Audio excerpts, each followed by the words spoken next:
ഓം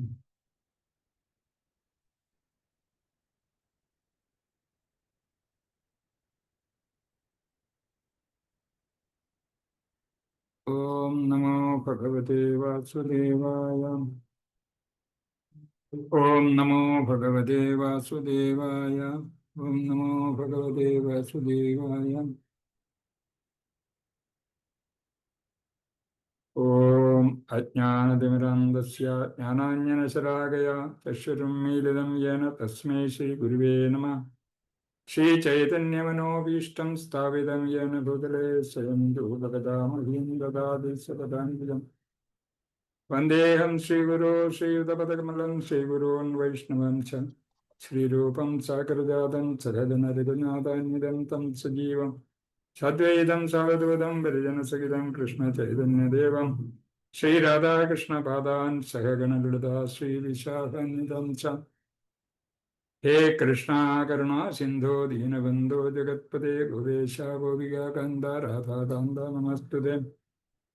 തപ്തകാഞ്ചനഗൗരാംഗീ രാധേ വൃന്ദാവനേശ്വരി വൃഷഭാനുസുതേ ദേവി പ്രണമാമി ഹരിപ്രിയ. വാഞ്ചാകൽപ്പതരുഭ്യശ്ച കൃപാസിന്ധുഭ്യേവ ച പതിതാനാം പാവനേഭ്യോ വൈഷ്ണവേഭ്യോ നമോ നമഃ. ജയ ശ്രീകൃഷ്ണ ചൈതന്യ പ്രഭോ നിത്യാനന്ദ ശ്രീ അദ്വൈത ഗദാധര ശ്രീവാസാദി ഗൗരഭക്തവൃന്ദ. ഹരേ കൃഷ്ണ കൃഷ്ണ കൃഷ്ണ ഹരേ ഹരേ ഹരേ രാമ രാമ രാമ ഹരേ ഹരേ.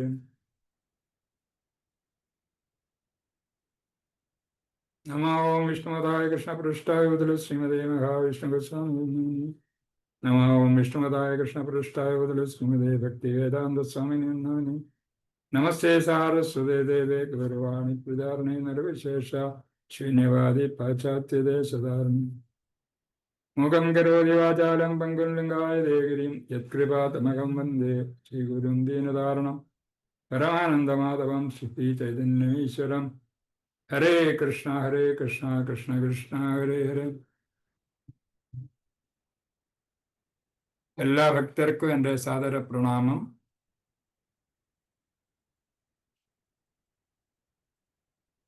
ഇന്ന് നമ്മൾ ചർച്ച ചെയ്യാൻ ഞാൻ എടുത്തിരിക്കുന്ന ശ്ലോകം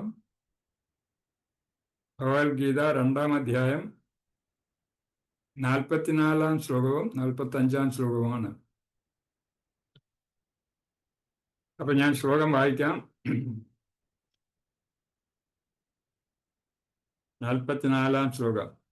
ഭോഗൈശ്വര്യ പ്രസക്താനാം തയാപഹൃതശേതസാം വ്യവസായാത്മിക ബുദ്ധി സമാധൗ ന വിധീയതേ. ഭോഗൈശ്വര്യ പ്രസക്താനാം തയാപഹൃതശേതസാം വ്യവസായാത്മിക ബുദ്ധി സമാധൗ ന വിധീയതേ. ഭോഗൈശ്വര്യ പ്രസക്താനാം തയാപഹൃതചേതസാം വ്യവസായാത്മിക ബുദ്ധി സമാധൗ ന വിധീയതേ. ശ്രീല പ്രഭുപാദർജിക്ക് ജയ്. ശബ്ദങ്ങളുടെ അർത്ഥം അതുപോലെ തന്നെ വിവൃത്തത്തിന്റെയും ഭാവാർത്ഥത്തിന്റെയും. ഭോഗൈശ്വര്യ പ്രസക്തനാം സുഖാനുഭവത്തിലും സമ്പത്തിലും ആസക്തരായവർക്ക് തയാപഹൃത ചേതസാം ഈ കാര്യങ്ങളാൽ മനസ്സ് ഭ്രമിച്ചിരിക്കുന്ന, അതായത് ആളുകൾക്ക്, സമാധവും മനോനിയന്ത്രണത്തിൽ വ്യവസായാത്മിക ശിരോവ ഉത്സാഹമുള്ള ബുദ്ധി ഭക്തിവിധ സേവനം, ഭക്തിവിധ ഭഗവത് സേവനം ന വിധീയത ഉണ്ടാകുന്നില്ല.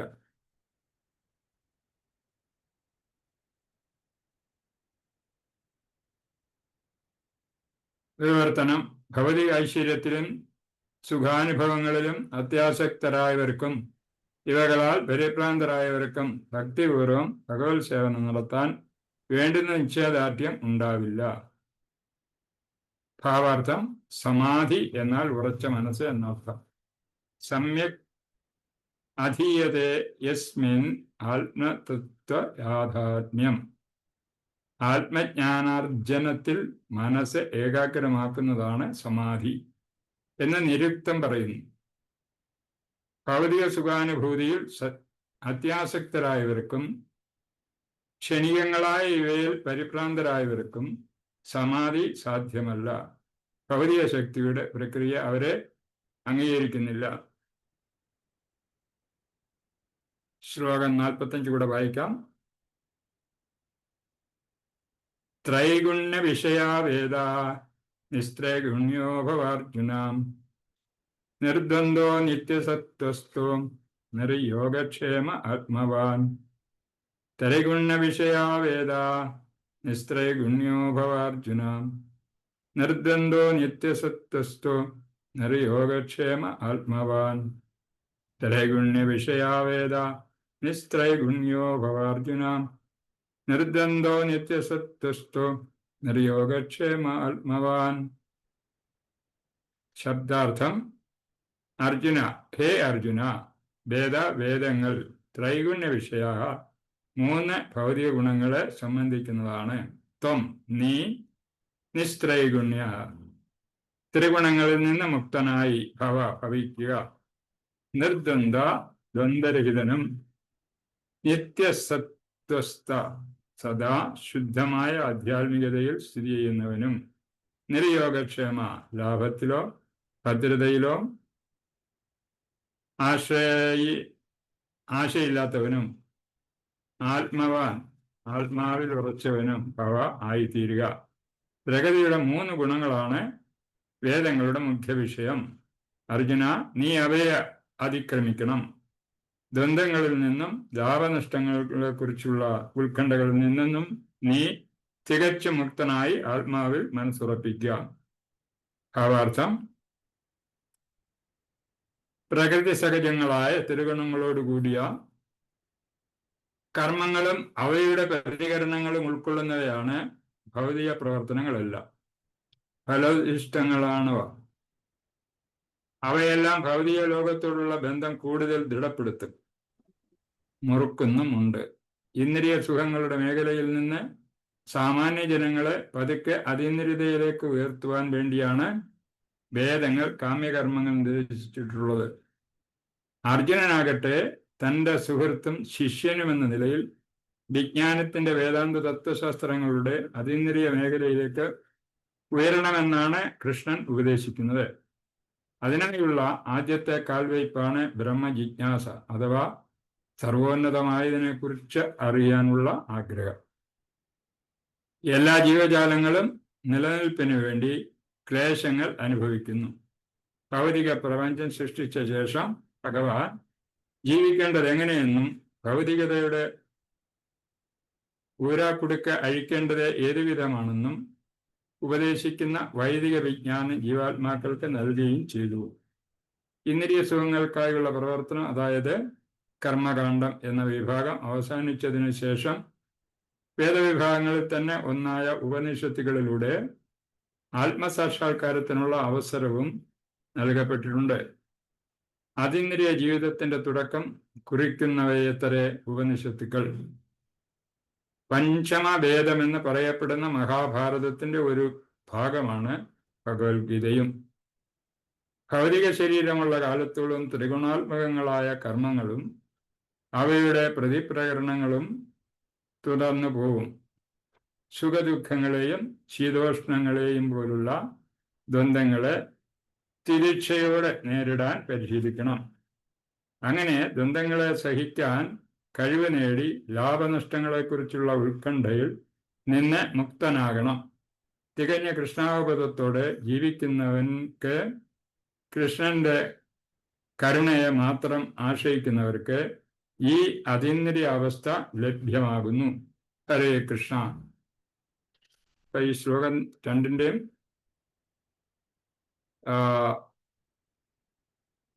പ്രഭുപാദരി പറഞ്ഞിട്ടുള്ളത് കേട്ടല്ലോ.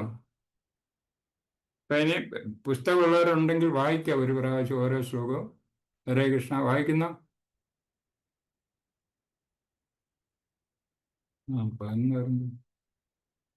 ഈ പുസ്തകമുള്ളവരുണ്ടോ?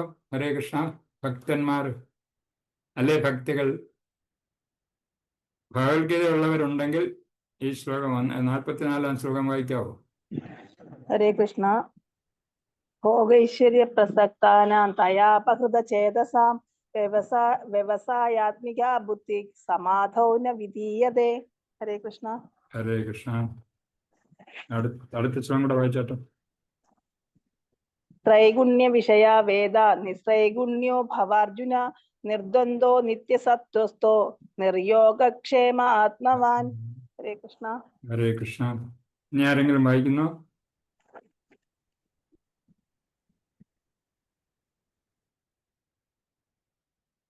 ഇല്ലെങ്കിൽ വേണ്ട. ഹരേ കൃഷ്ണ. അപ്പം നമുക്ക് ഇതിൻ്റെ സിറ്റുവേഷൻ, അതായത് അതിൻ്റെ സന്ദർഭങ്ങളൊക്കെ എല്ലാവർക്കും അറിയാവുന്നതാണ്. കുറേ ദിവസം കൊണ്ട് രണ്ടാം അധ്യായം ഇങ്ങനെ നമുക്ക് നടന്നുകൊണ്ടിരിക്കുകയാണ്. അപ്പോൾ അർജുനനെ ഉപദേശിച്ചുകൊണ്ടിരിക്കുകയാണ് ശ്രീകൃഷ്ണ ഭഗവാൻ. അർജുനൻ യുദ്ധം ചെയ്യുന്നില്ലെന്ന് പറഞ്ഞതിൽ നിന്നും വ്യതിചലിപ്പിക്കാൻ വേണ്ടി അദ്ദേഹം ആത്മീയബോധത്തെ പറ്റി പറഞ്ഞു മനസ്സിലാക്കി. പിന്നെ മനുഷ്യനെ ആത്മാവും ഭഗവാനും തമ്മിലുള്ള ബന്ധങ്ങളെ പറ്റിയൊക്കെ പറഞ്ഞു മനസ്സിലാക്കി. അതിനുശേഷം ഇപ്പം ഇതുവരെയും ഭക്തി കാര്യങ്ങളൊന്നും പറഞ്ഞിട്ടില്ല. 40-ാം ശ്ലോകം മുതലാണ് ഭക്തിയെപ്പറ്റി ഭഗവാൻ പറയാൻ തുടങ്ങുന്നത്. ഈ ശ്ലോകത്തിൽ പറയുന്നത് ഭോഗൈശ്വര്യ പ്രസക്താനാം എന്ന് പറഞ്ഞാൽ ഭോഗൈശ്വര്യത്തിൽ മുഴുകിയവർ, അതായത് ഭൗതികമായിട്ടുള്ള കാര്യങ്ങളിലൊക്കെ ശ്രദ്ധിച്ചു കൊണ്ടിരിക്കുന്നവർക്ക്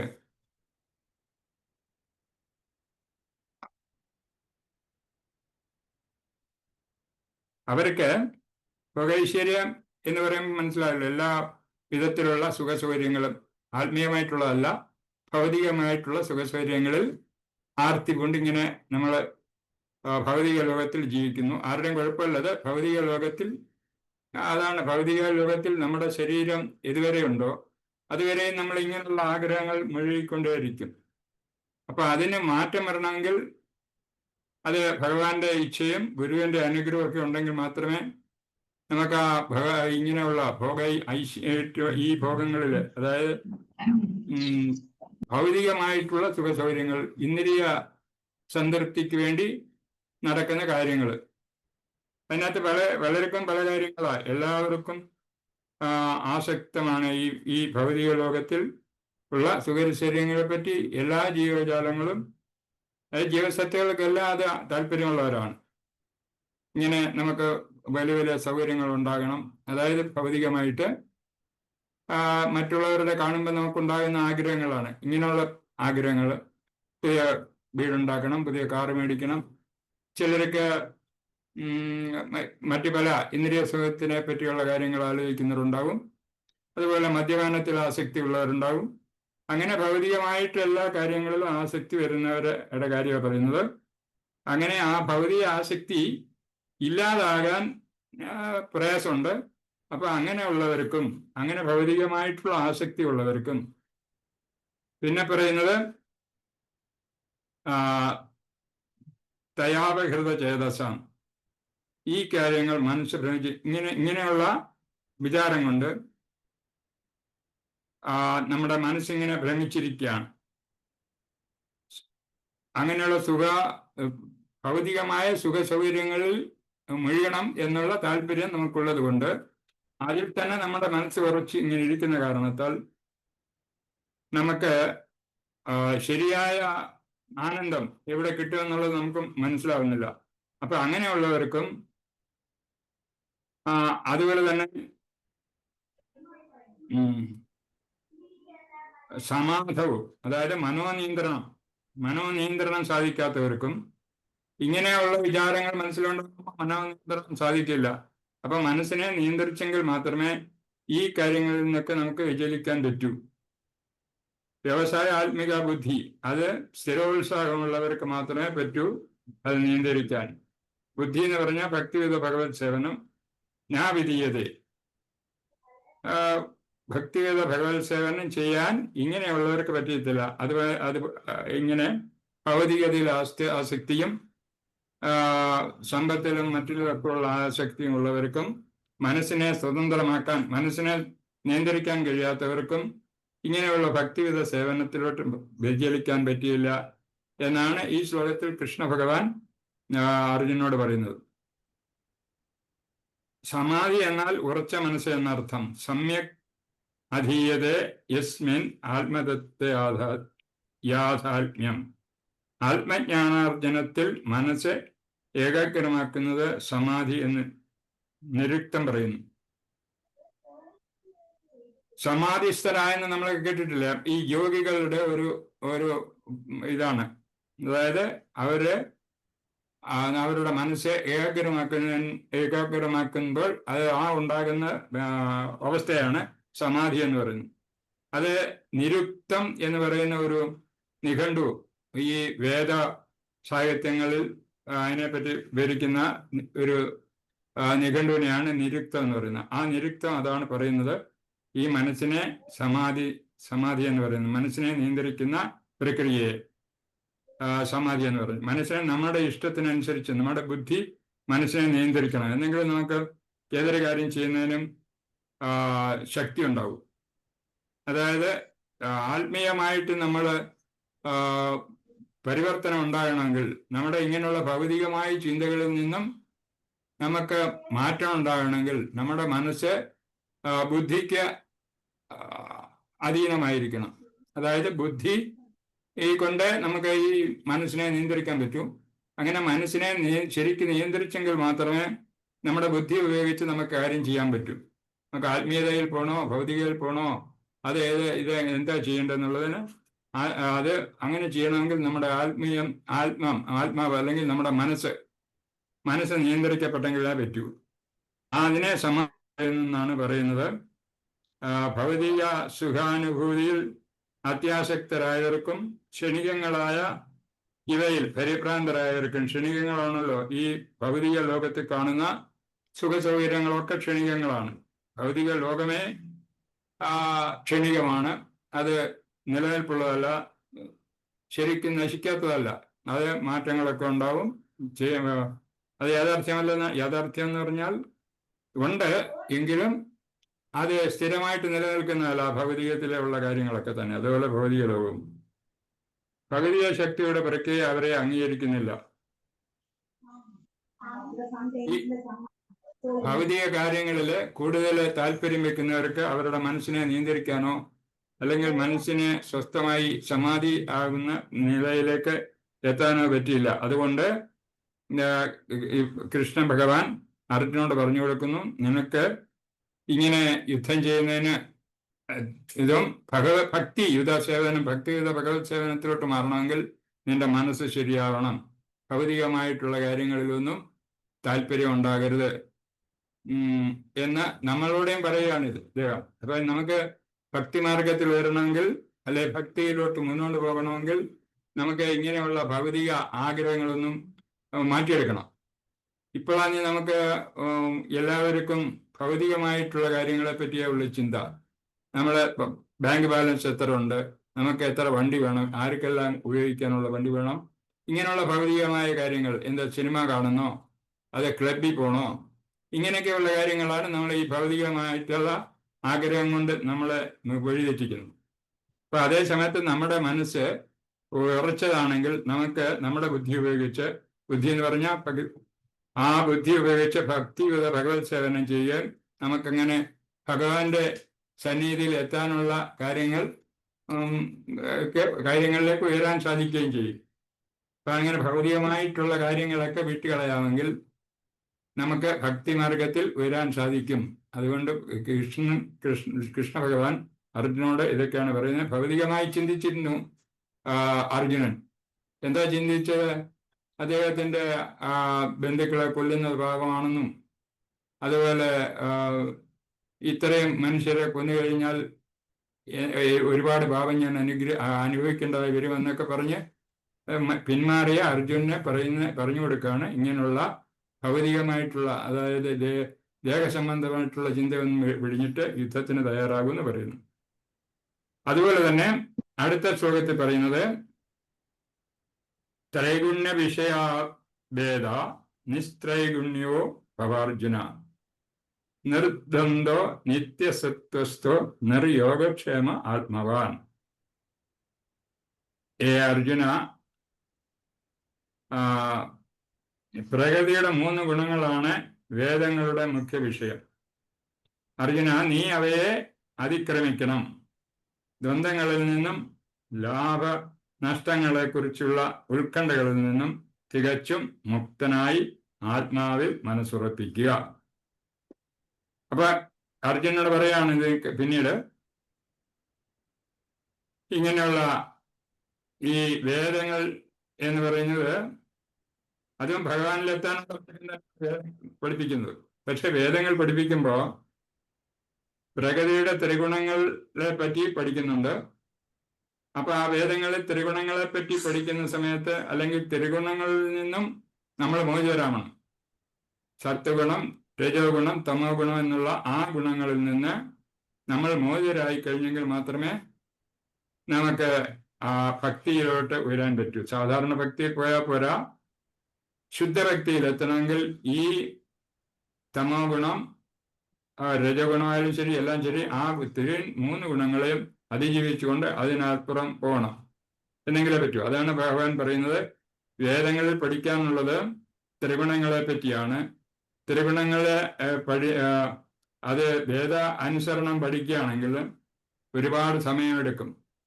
അങ്ങനെ ഇന്നത്തെ കാലത്ത് ഈ കലിയുഗത്തിൽ അതിനുള്ള സമയമില്ലാത്തതുകൊണ്ട് നീ ഡയറക്റ്റായിട്ട് ഭക്തിമാർഗത്തിലേക്ക് ഉയരണം എന്നാണ് പറയുന്നത്. 3 ഗുണങ്ങളാണ് വേദങ്ങളുടെ മുഖ്യ വിഷയം. അർജുന, നീ അവയെ അതിക്രമിക്കണം. ദ്വന്ദ്ങ്ങളിൽ നിന്നും ലാഭനഷ്ടങ്ങളെ കുറിച്ചുള്ള ഉത്കണ്ഠകളിൽ നിന്നും തികച്ചും മുക്തനായി ആത്മാവിൽ മനസ്സുറപ്പിക്കുക. അതാണ് ഭഗവാൻ പറഞ്ഞു കൊടുക്കുന്നത്. ഇങ്ങനെയുള്ള വേദത്തിന്റെ ആ ത്രിഗുണങ്ങളെ പറ്റിയുള്ള കാര്യങ്ങൾ മാറ്റി നിർത്തിക്കൊണ്ട് ദ്വന്ദ്ങ്ങളിലുള്ള നമ്മുടെ കർമ്മം ചെയ്യുന്നതിലുള്ള ഫലം ലാഭമോ നഷ്ടമോ, അതായത് ഗുണമോ ദോഷമോ എന്തെന്നൊക്കെ ഉള്ളത് മാറ്റി നിർത്തിക്കൊണ്ട് എല്ലാ വിധത്തിലുള്ള ഉത്കണ്ഠകളിൽ നിന്നും നീ മുക്തനായി ആത്മാവിൽ മനസ്സുറപ്പിക്കുക. അപ്പൊ വേദങ്ങള് പഠിക്കുമ്പോൾ ഇതൊക്കെയാണ് പ്രശ്നം. ത്രിഗുണങ്ങളെ പറ്റി അത് നിർമ്മാർജ്ജനം ചെയ്യാനുള്ളത് പഠിപ്പിക്കുന്നുണ്ട്. പക്ഷെ അത് വേദ പഠനം എന്ന് പറയുന്നത് വളരെ പ്രയാസമുള്ള ഒരു കാര്യമാണ്. അതിന് ഇന്നത്തെ ലെവലിൽ, ഇന്നത്തെ ഈ കലിയുഗത്തിൽ നമുക്ക് സമയമില്ല.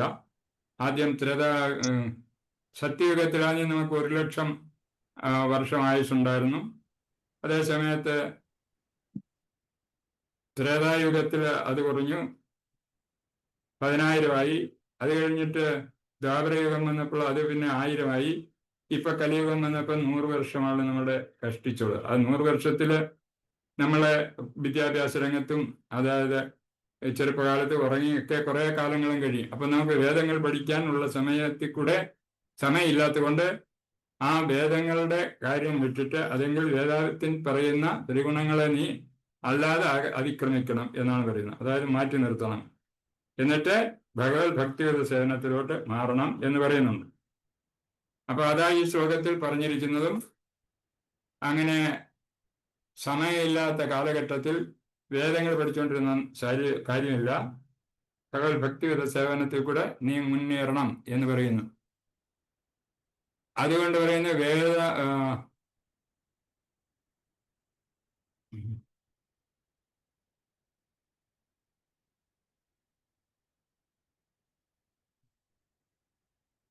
അത് പറയാൻ കാര്യം എന്ന് പറഞ്ഞാൽ വേദങ്ങൾ പഠിച്ചു കഴിഞ്ഞാൽ അത് പതുക്കെ പതുക്കെ ഭഗവാനിലേക്ക് എത്താൻ പറ്റുള്ളൂ.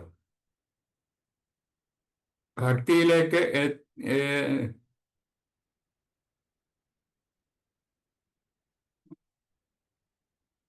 അതിനെ ഒരു ഉദാഹരണം ഒരു പ്രഭുജി പറഞ്ഞ കാര്യം ഞാൻ പറയാം.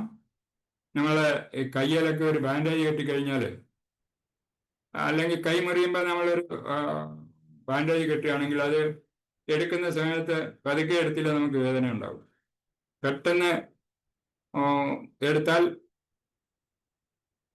അതിൽ വേദന ഒരുപാട് സഹിക്കേണ്ടതായിട്ട് വരും. അതിന് നമ്മൾ എന്ത് ചെയ്യും? പതുക്കെ പതുക്കെ ഓരോ അറ്റത്തുനിന്ന് പിടിച്ച് പൊക്കി പൊക്കി വരിക. അപ്പൊ അതുപോലെയാണ് വേദങ്ങൾ പഠിച്ചാലുള്ള കാര്യം. രണ്ടും ഒരു സ്ഥലത്ത് എത്തുന്നത്.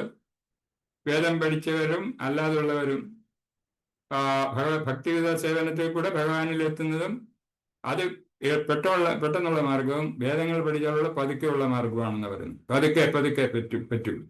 അതുകൊണ്ട് പതുക്കെ പതുക്കെ പഠിച്ചു വരാനുള്ള നമുക്ക് അതിന് സമയമില്ലാത്ത കാരണത്താൽ ഭക്തി മാർഗത്തിലേക്ക് പെട്ടെന്ന് വരണമെങ്കിൽ സത്യ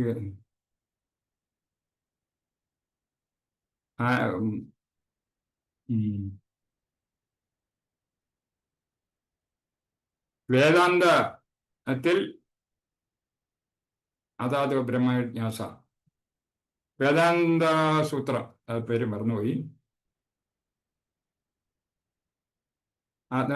ബ്രഹ്മജിജ്ഞാസ അതായത് നമ്മുടെ ലക്ഷ്യം എന്ന് പറയുന്നത് പരമ സത്യത്തെ അറിയുക എന്നുള്ളതാണ്. പരമജീവിത പുരുഷന്റെ അടുത്തെത്തുക എന്നുള്ളതാണ് നമ്മുടെ ലക്ഷ്യം. പരമായ സത്യം ഏതാണെന്ന് മനസ്സിലാക്കാൻ വേണ്ടിയാണ് ഈ വേദവും എല്ലാം പഠിക്കുന്നത്. നമ്മൾ ശ്ലോകം ഭഗവത്ഗീതയിൽ പഠിച്ചിട്ടുണ്ടല്ലോ, വേദങ്ങളെ ഭഗവാനെ അറിയാൻ വേണ്ടിയിട്ടാണ് വേദങ്ങളൊക്കെ പഠിക്കുന്നത്. വേദങ്ങളെ പറ്റി അറിയുന്നതും ഭഗവാനാണ്, വേദങ്ങൾ ഉണ്ടാക്കിയതും ഭഗവാനാണ്, അതുപോലെ തന്നെ അറിയേണ്ടതും ഭഗവാനെ പറ്റിയാണെന്ന് പഠിച്ചിട്ടുണ്ടല്ലോ ഒരു ശ്ലോകത്തിൽ. അങ്ങനെ അതിനുവേണ്ടി ഹരേ കൃഷ്ണ മഹാമന്ത്രം ജപിക്കുക, അപരാധങ്ങൾ ഒഴിച്ചുകൊണ്ടുള്ള ഹരേ കൃഷ്ണ മഹാമന്ത്രം ജപിച്ചുകൊണ്ടേയിരിക്കണം. പെട്ടെന്നുള്ള മാർഗം നമ്മുടെ ചൈതന്യ മഹാപ്രഭു പറഞ്ഞു തന്നിട്ടുള്ളതാണ് ഹരേ കൃഷ്ണ മഹാമന്ത്രം ജപിക്കുക എന്നുള്ളത്. അതായത് കൃഷ്ണപ്രേമം കിട്ടുന്നതിന് വേണ്ടി ഹരേ കൃഷ്ണ മഹാമന്ത്രം ജപിക്കുക. അത് അപരാധമുക്തമായിട്ട് ജപിക്കണം. അപരാധങ്ങളെ പറ്റി നമുക്കെല്ലാം അറിയാവുന്നതാണ്. 10 അപരാധങ്ങളുണ്ട്. ആ അപരാധം ഇല്ലാതെ ജപിക്കണം എന്നാണ് പറയുന്നത്. അത് എല്ലാവർക്കും പഠിച്ചിട്ടുള്ളതായിരിക്കും ഇപ്പം. അങ്ങനെ അപരാധരഹിതമായിട്ട് നാം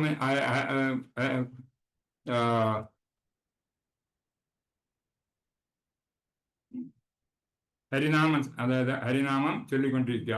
അതായത് ഹരേ കൃഷ്ണ കൃഷ്ണ കൃഷ്ണ ഹരേ ഹരേ ഹരേ രാമ രാമ രാമ എന്നുള്ള ആ മന്ത്രം അപരാധമില്ലാതെ ഏതവസരത്തിലും നമ്മൾ ജപിച്ചുകൊണ്ടിരിക്കണം. ഇപ്പം ജപിച്ചുകൊണ്ടിരുന്നാൽ നമുക്ക് ഭക്തി മാർഗത്തിലേക്ക് ഉയരാൻ പറ്റും. അതുപോലെ തന്നെ ഭഗവാനും അതുപോലെ അതായത് ഗുരുക്കന്മാരും പറഞ്ഞു തന്നിട്ടുള്ള ഡയറക്ഷനിൽ കൂടെ നമ്മൾ പ്രവർത്തിച്ചു കൊണ്ടേയിരിക്കുകയാണെങ്കിൽ നമുക്ക് ഭക്തിമാർഗത്തിലേക്ക് ഉയരാൻ സാധിക്കും.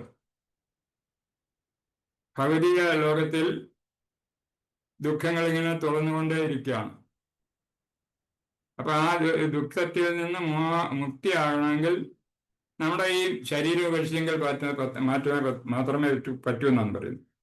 കാരണം ഈ ശരീരം ഉള്ളിടത്തോളവും നമ്മൾ ഈ ഭൗതിക ലോകത്തിൽ തന്നെയാണ് കഴിഞ്ഞുകൂടുന്നത്. ഭൗതിക ലോകം എന്ന് പറയുന്നത് ഇങ്ങനെ ഒരു കാരാഗ്രഹം മാതിരിയുള്ള സ്ഥലമാണ്.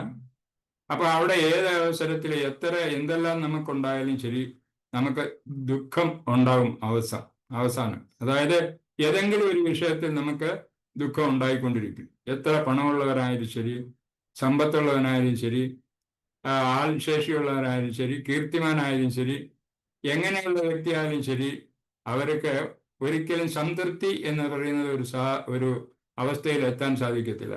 അങ്ങനെ ഒരു സംതൃപ്തിയിൽ എത്തണമെങ്കിൽ നമ്മളുടെ ഭക്തിമാർഗം ഉപയോഗിച്ചെങ്കിലേ പറ്റൂ. ഭക്തിമാർഗത്തിൽ നമ്മൾ ഉയരുന്നെങ്കിൽ മാത്രമേ പറ്റൂ. അതുകൊണ്ട് ഈ ശ്ലോകത്തിലും അത് തന്നെയാണ് പറയുന്നത്. ഭഗവാൻ ഇങ്ങനെ വേദാഭ്യാസങ്ങളൊക്കെ പഠിക്കുന്നതിന് പകരം ഈ ത്രിഗുണങ്ങളിൽ നിന്നും രക്ഷപ്പെടണമെങ്കിൽ നീ ഭഗവത് ഭക്തിയുത സേവനം ചെയ്യുക. ഭഗവത് ഭക്തിയുത സേവനം ചെയ്തെങ്കിൽ മാത്രമേ നമ്മുടെ മായയിൽ നിന്നും നമുക്ക് രക്ഷപ്പെടാൻ പറ്റൂ. മായയാൽ അപകൃതരായിട്ടുള്ളവരാണ് നമ്മളൊക്കെ തന്നെ. ഈ ഭൗതിക ലോകത്തിൽ ഭഗവാന്റെ തന്നെ ശക്തിയാണെങ്കിലും മായയാണ് കൺട്രോൾ ചെയ്യുന്നത്. അപ്പൊ അതുകൊണ്ട് നമുക്ക് ഒരു ആനന്ദം, മാനസികമായിട്ടുള്ള ഒരു ആനന്ദം ഇവിടെ ലഭിക്കുന്നില്ല. അതിനുവേണ്ടി നമ്മളെ ഭഗവത് സേവനം തുടർന്ന് ചെയ്തുകൊണ്ടേയിരിക്കുക. അതുപോലെ തന്നെ ഭക്തിയിൽ മുന്നേറുക. എങ്കിലേ നമുക്ക് ഈ ദുഃഖങ്ങളിൽ നിന്നൊക്കെ രക്ഷപ്പെടാൻ സാധിക്കും. നമ്മുടെ ലക്ഷ്യം എന്ന് പറയുന്ന പരമസത്യത്തെ മനസ്സിലാക്കുകയാണെന്നുള്ളതാണ്. പരമസത്യം എന്ന് പറയുന്നത് എല്ലാവർക്കും അറിയാമല്ലോ. പരമസത്യം ആരാണ്? പരമസത്യം എന്ന് പറഞ്ഞാൽ എവിടെയാണ് എത്തേണ്ടത്? പരമസത്യം ഭഗവാൻ തന്നെയാണ് പരമസത്യം. പരമദൈവോത്തമ പുരുഷനായ ശ്രീകൃഷ്ണ ഭഗവാനെ ഭഗവാന്റെ അടുത്തെത്തുക, അതാണ് നമ്മുടെ ലക്ഷ്യവും. അങ്ങനെ പരമസത്യത്തിൽ എത്തുക എന്നുള്ള മാർഗം തന്നെ നമ്മൾ സ്വീകരിക്കണം. മറ്റുള്ള കാര്യങ്ങളൊക്കെ നമ്മുടെ ഭഗവത്ഗീതയിലും ഭഗവാൻ പറയുന്നത്, അവസാനം ഭഗവാൻ പറയുന്നത് സർവധന്മാൻ പരിത്യജ്യ മാമേകം ശരണം വ്രജാമി. അപ്പൊ എല്ലാ കാര്യങ്ങളും ഇതുവരെ പറഞ്ഞിട്ടുള്ള കാര്യങ്ങളൊക്കെ, ഒരുപാട് കാര്യങ്ങൾ ഭഗവത്ഗീതയിൽ പറഞ്ഞതിന് ശേഷം അദ്ദേഹം പറയുന്നത്, നിങ്ങളെല്ലാവരും എന്നെ ശരണം പ്രാപിക്കുക, നിങ്ങൾക്ക് യാതൊരു പ്രശ്നം ഉണ്ടാകത്തില്ല, എൻ്റെ കൂടെ തന്നെ കൊണ്ടുപോകാൻ നിങ്ങളെ എല്ലാവരും എന്ന് പറഞ്ഞാണ് അവിടെ അവസാനിപ്പിക്കുന്നത്. പക്ഷേ ചൈതന്യ മഹാപ്രഭു പറയുന്നു, നിങ്ങളെ നാമമന്ത്രം ഹരിനാമ കീർത്തനം മാത്രം ജപിച്ചാൽ മതി, അതാണ് ഏറ്റവും നല്ല മാർഗം. അതായത് കലിയുഗത്തിൽ അത് തന്നെയാണ് ഏറ്റവും നല്ലത്. ഭഗവാന്റെ ഭക്തിയിലോട്ട് പോകണമെങ്കിൽ ഹരികഥ, നമ്മുടെ ഹരിനാമ കീർത്തനം, നാമസങ്കീർത്തനമാണ് ലക്ഷ്യം. നാമസങ്കീർത്തനം ചെയ്തെങ്കിൽ മാത്രമേ നമുക്ക് മുന്നോട്ട് ഭക്തി ഉയർത്താൻ സാധിക്കൂ. പിന്നെ ഇതിൽ ഈ ഭാവാർത്ഥത്തില് ഇത്രയൊക്കെ ഭാവാർത്ഥത്തിലും പറയുന്നുള്ളു, കൂടുതലായിട്ടൊന്നും പറയുന്നില്ല. ബ്രഹ്മജിജ്ഞാസ പറയുന്നുണ്ട്. ബ്രഹ്മജിജ്ഞാസ എന്ന് പറയുന്നതാണ് ഞാൻ പറഞ്ഞത്. ബ്രഹ്മജിജ്ഞാസ എന്ന് പറഞ്ഞത് അറിയേണ്ടവന് എവിടെ അറിയുക, ബ്രഹ്മത്തെ പറ്റി അറിയുക. ബ്രഹ്മം എന്ന് പറയുന്നത് ഏറ്റവും സത്യമായിട്ടുള്ള അവസ്ഥ, ഇതാണ് ഭഗവാൻ. ഭഗവാനെ അറിയുക. ഭഗവാനെ അറിയുന്നതിന് ഉള്ള ആഗ്രഹം അത് വളർത്തിയെടുത്തെങ്കിൽ എല്ലാ ജീവജാലങ്ങൾക്കും നിലനിൽപ്പുണ്ടാവും. ക്ലേശങ്ങൾ അനുഭവിക്കുന്ന ഭൗതിക പ്രപഞ്ചം സൃഷ്ടിച്ച ശേഷം ഭഗവാൻ ജീവിക്കേണ്ടത് എങ്ങനെയെന്നും ഭൗതികതയുടെ ഊരാക്കുടുക്ക് അഴിക്കേണ്ടത് ഏതുവിധമെന്നും ഉപദേശിക്കുന്ന വൈദിക വിജ്ഞാനം ജീവാത്മാക്കൾക്ക് നൽകുകയും ചെയ്തു.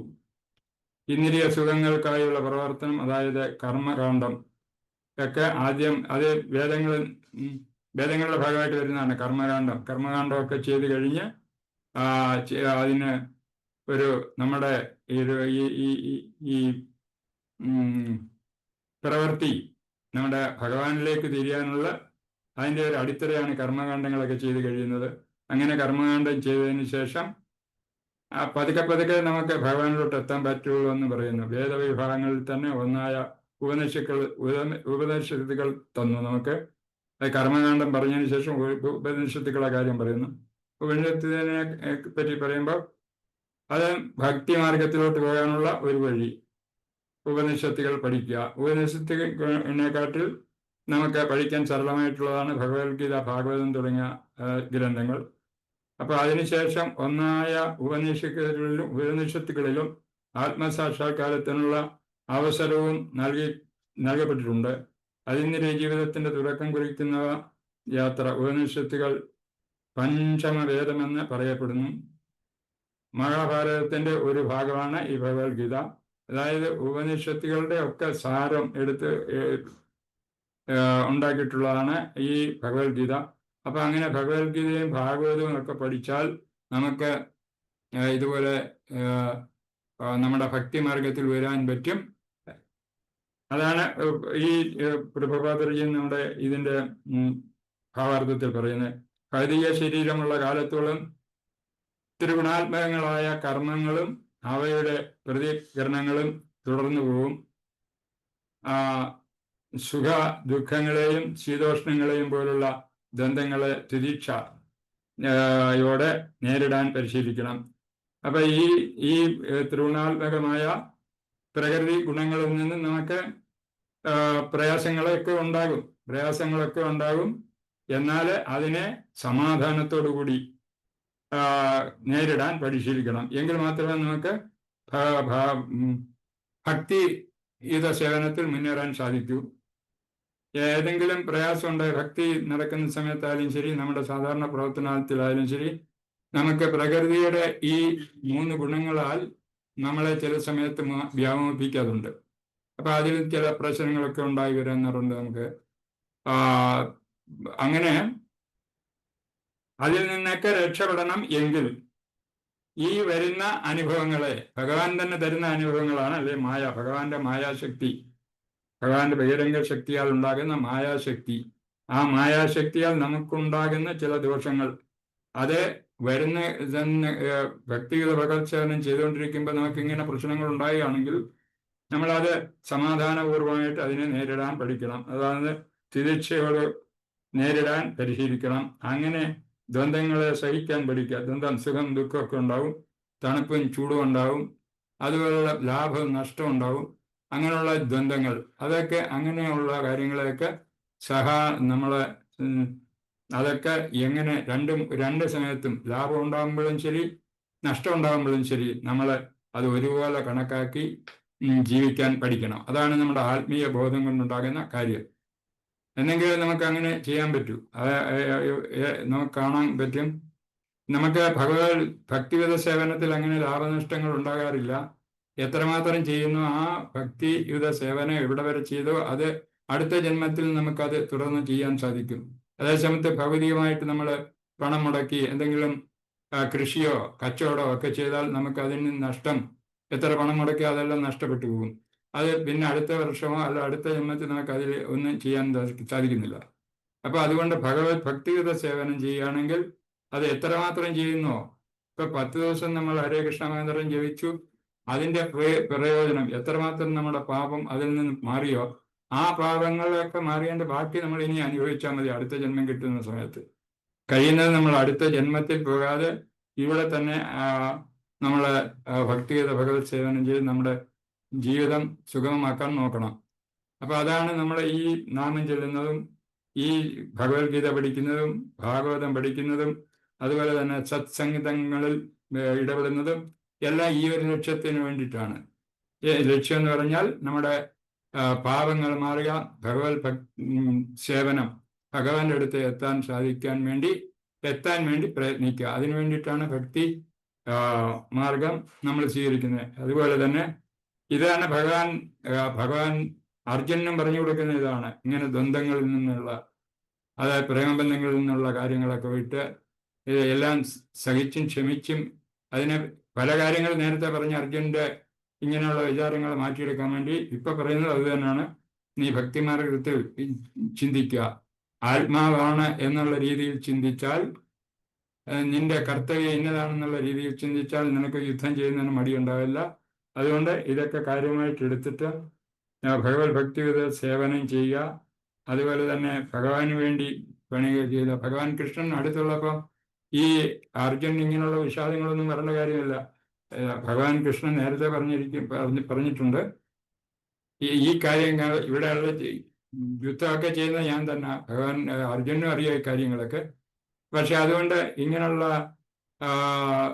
വിചാരങ്ങളൊന്നും ഇല്ലാതെ ഈ ശരിക്കും യുദ്ധം ചെയ്യാനായിട്ട് പറഞ്ഞു കൊടുക്കുന്നു. അതിനു വേണ്ടിയിട്ടാണ് ഇപ്പൊ ഈ ഉപദേശിക്കുന്നതൊക്കെ. നമുക്കും ഉള്ള കാര്യമാണിത്. നമ്മൾക്കും പല വിധത്തിലുള്ള പ്രയാസങ്ങൾ അനുഭവിക്കേണ്ടതായിട്ട് വരും ഈ ഭൗതിക ജീവിതത്തിൽ. ഭൗതിക ലോകത്തിൽ നമ്മുടെ ജീവിക്കുമ്പോൾ നമുക്ക് പല പല ആഗ്രഹങ്ങൾ മനസ്സിലുണ്ടാകും. അത് നിറവേറ്റാതെ വരുമ്പോൾ നമുക്ക് വളരെ ഇച്ഛാഭംഗം ഉണ്ടാകും. അതുകൊണ്ട് അങ്ങനെയുള്ള പ്രയാസങ്ങൾ കൂടുതൽ ആഗ്രഹിക്കാതിരിക്കുക. അതായത് അമിതമായി നമുക്ക് ജീവിച്ചു പോകണം, സാധാരണ രീതിയിൽ ജീവിച്ചു പോവുക. അങ്ങനെ വരുമ്പോൾ നമുക്ക് കൂടുതൽ വൈഷമ്യങ്ങൾ ഉണ്ടാവില്ല. കൂടുതൽ സുഖസൗകര്യങ്ങൾ, ഭൗതികമായിട്ടുള്ള കൂടുതൽ സുഖസൗകര്യങ്ങൾ. ഇപ്പൊ ഒരു സൈക്കിൾ മേടിക്കാൻ പണമില്ലാത്തവന് ഒരു വിമാനം മേടിക്കണമെന്നോ അല്ലെങ്കിൽ ഒരു കാറ് വാങ്ങണമെന്ന് വിചാരിച്ചാൽ പ്രയാസമാണ്. അപ്പൊ അത് സാധിക്കാത്തതുകൊണ്ട് പിന്നെ നമ്മുടെ മനസ്സിൽ ഒരു അപകർഷതാബോധം ഉണ്ടാകുന്നു. അങ്ങനെ അപകർഷതാബോധമൊന്നും ഉണ്ടാകാൻ പാടില്ല. അത് ഈ വിധത്തിലുള്ള ചിന്തകൾ നമുക്കുണ്ടാകുമ്പോഴാണ് ഇങ്ങനെയുള്ള പ്രശ്നങ്ങളൊക്കെ ഉണ്ടാകുന്നത്. അതുകൊണ്ട് ഈ ഭൗതികമായിട്ടുള്ള ചിന്തകളൊക്കെ മാറ്റി വെച്ചിട്ട് ഭക്തിഗത സേവനം ചെയ്യാനാണ് ശ്രീകൃഷ്ണ ഭഗവാൻ അർജുനനോട് പറഞ്ഞത്. ഈ ഭക്തിഗത സേവനത്തിൽ എത്തണമെങ്കിൽ തന്നെ ഭഗവാന്റെ ഒരു കരുണ ഉണ്ടായിരിക്കും. നമ്മളെ പഠിച്ചിട്ടുണ്ടല്ലോ, ഒരു വൃക്ഷത്തിൽ 2 കിളികൾ ഇരിക്കുന്നുണ്ട്. ആ കിളി രണ്ട് ഒരു ആത്മാവും ഒരു പരമാത്മാവും അവിടെ ഇരിക്കുന്നത്. അങ്ങനെ ആ പരമാത്മാവ് ഏതവസരത്തിലും ഈ ആത്മാവിനെ അദ്ദേഹത്തിന്റെ കൂടെ കൊണ്ടുപോകാൻ വേണ്ടി ശ്രമിക്കുന്നുണ്ട്. ഈ ആത്മാവ് അനിയന്ത്രിതമായിട്ട്, ആ ശരീരം സ്വീകരിച്ച ആത്മാവ് അനിയന്ത്രിതമായിട്ട് ഇങ്ങനെ പോകുന്ന സമയത്ത് ഭഗവാൻ ഇങ്ങനെ ശ്രദ്ധിച്ചുകൊണ്ടേയിരിക്കുകയാണ്. എങ്ങനെ ഇവൻ ഒരു പ്രാവശ്യമെങ്കിലും എന്നെ തിരിഞ്ഞു നോക്കിയാൽ ഞാൻ അവനെ വിട്ടിക്കൊണ്ട് ഭഗവത് സന്നിധിയിൽ അല്ലെങ്കിൽ എൻ്റെ ലോകത്ത് തന്നെ കൊണ്ടുപോകാൻ സാധിക്കും എന്ന്. പക്ഷെ നമ്മളെ പോലുള്ള വ്യക്തികള് ഭഗവാനെ നോക്കുന്നതേ ഇല്ല. അങ്ങനെ നോക്കിയെങ്കിൽ അവർ എല്ലാവർക്കും ഇങ്ങനെ നല്ല സ്ഥാനത്ത് എത്താൻ പറ്റും. ആ ആ ആ പടമൊക്കെ നമ്മൾ ഭഗവത്ഗീതയിൽ കൊടുത്തിട്ടുണ്ടായിരുന്നു. അത് ഒന്ന് നോക്കണം. അത് പഠിച്ചിട്ടുണ്ടാകും എല്ലാവരും. നമ്മുടെ പരമാത്മാവും ജീവാത്മാവും തമ്മിലുള്ള ബന്ധം. അങ്ങനെ പരമാത്മാവിൻ്റെ അടുത്ത് നമ്മൾ ആശ്രയം, അതായത് ശരണം പ്രാപിച്ചാൽ നമുക്ക് ഭഗവാന്റെ അടുത്ത് തന്നെ പോകാൻ സാധിക്കും. അപ്പൊ അങ്ങനെ ശരണം പ്രാപിക്കുന്നതിനുള്ള മാർഗങ്ങളാണ് ഈ ഹരേ കൃഷ്ണ മഹാമന്ത്രം, അതുപോലെ തന്നെ സത്സംഗം, അതുപോലെ തന്നെ ഭഗവത്ഗീത, ഭാഗവതം തുടങ്ങിയ ഗ്രന്ഥങ്ങളൊക്കെ പഠിക്കുക. അതുപോലെ നമുക്ക് ഒരു ഗുരുവിനെ കിട്ടിയിട്ടുണ്ടാകും, അല്ലെങ്കിൽ ഏതെങ്കിലും അവസരത്തിൽ നമുക്ക് ഗുരുവിനെ കിട്ടും. അങ്ങനെ കിട്ടണമെങ്കിൽ നമ്മുടെ ഈ ദൃഢനിശ്ചയത്തോടു കൂടിയുള്ള പ്രവർത്തനം ഭക്തിയുത സേവനത്തിലോട്ട് ഉണ്ടായിരിക്കണം. അല്ലെങ്കിൽ ഭക്തി എനിക്ക് ഉണ്ടാകണം എന്നുള്ള ദൃഢനിശ്ചയത്തോടു കൂടി നമ്മൾ പ്രവർത്തിക്കുകയാണെങ്കിൽ നമുക്ക് തീർച്ചയായിട്ടും ഗുരു ഉണ്ടാകും. അങ്ങനെ ഗുരുവിൻ്റെയും ഭഗവാന്റെയും അനുഗ്രഹം ഉണ്ടായെങ്കിൽ മാത്രമേ നമുക്ക് ഒരു ഭക്തിയുത സേവനം നടത്താനും അല്ലെങ്കിൽ ഭക്തി മാർഗത്തിലോട്ട് മാറാനും സാധിക്കുകയുള്ളൂ. ഇതൊക്കെയാണ് ഈ ശ്ലോകത്തിൽ ഇന്നത്തെ പറയാനുള്ള കാര്യങ്ങൾ. ഇത് കൂടുതലൊന്നും പറയാൻ ഞാൻ പഠിച്ചിടത്തോളം ഇല്ല. ഹരേ കൃഷ്ണ. അപ്പം നിർത്താമെന്ന് വിചാരിക്കുന്നു. ഹരേ കൃഷ്ണ. ഈ പറഞ്ഞതിൽ എന്തെങ്കിലും ആർക്കെങ്കിലും സംശയമോ അല്ലെ പറഞ്ഞ ഭാഗം തെറ്റിട്ടുണ്ടെങ്കിലോ എന്തെങ്കിലും വേണേൽ പറയാം, ചോദിക്കാം. ഹരേ കൃഷ്ണ. എല്ലാവരും കേൾക്കുന്നുണ്ടായിരിക്കുമെന്ന് വിചാരിക്കുന്നു. എല്ലാവരും ഈ സമയമാകുമ്പോൾ എല്ലാവരും ക്ഷീണിതരാകുകയാണ്. ഈ 7:30 മണി 7 മണിയാകുമ്പോൾ 6:45 6:30ക്കാണ് നമ്മൾ വിളക്ക് എത്തിക്കേണ്ട സമയം. 6:30 ഇന്ന് സൂര്യാസ്തമയം എന്ന് പറയുന്നത് 6:37 അപ്പൊ 6:37 സമയത്താണ് വിളക്ക് എത്തിക്കേണ്ട സമയം. ആ വിളക്ക് എത്തിക്കുന്ന സമയത്ത് ക്ലാസ്സിൽ കയറാനും എല്ലാവർക്കും പ്രയാസമായിരിക്കും. പിന്നെ വൈകിട്ടത്തെ സമയമാണ്ടും എല്ലാവരും ശ്രദ്ധിക്കാൻ പ്രയാസമായിരിക്കും എന്ന് വിചാരിക്കുന്നു. ഹരേ കൃഷ്ണ. എല്ലാവരും കേട്ടിട്ടുണ്ടാവുമല്ലോ, ഞാൻ പറഞ്ഞത് മനസ്സിലായിട്ടുണ്ടാവുമല്ലോ. ഹരേ കൃഷ്ണ. ആരെങ്കിലും ഹരേ ഉണ്ടോ? കൃഷ്ണ പ്രഭു. നന്ദി പ്രഭുജി. നന്ദി. ഹരേ കൃഷ്ണ. മനസ്സിലായി പ്രഭുജി. ഹരേ കൃഷ്ണ. സ്വാഗതം പ്രഭുജി. നല്ല ക്ലാസ് ആയിരുന്നു. നല്ല ഹരേ ക്ലാസ് കൃഷ്ണ. ആയിരുന്നു. ഹരേ കൃഷ്ണ പ്രഭു. ഹരേ കൃഷ്ണ താങ്ക് യു പ്രഭു. പ്രഭുജി. ധന്യവാദ് പ്രണാം. ധന്യവാദ് പ്രണാം. നന്ദി പ്രഭുജി. ഹരേ കൃഷ്ണ. നിർത്താം പ്രഭുജി. മാതാജി ഉണ്ടോ? ഉണ്ട് പ്രഭു. ഹരേ കൃഷ്ണ. നിർത്താം. ഓക്കെ പ്രഭു. എല്ലാവർക്കും പ്രണാമം. ഹരേ കൃഷ്ണ. പ്രണാം പ്രഭു. ഹരേ കൃഷ്ണ.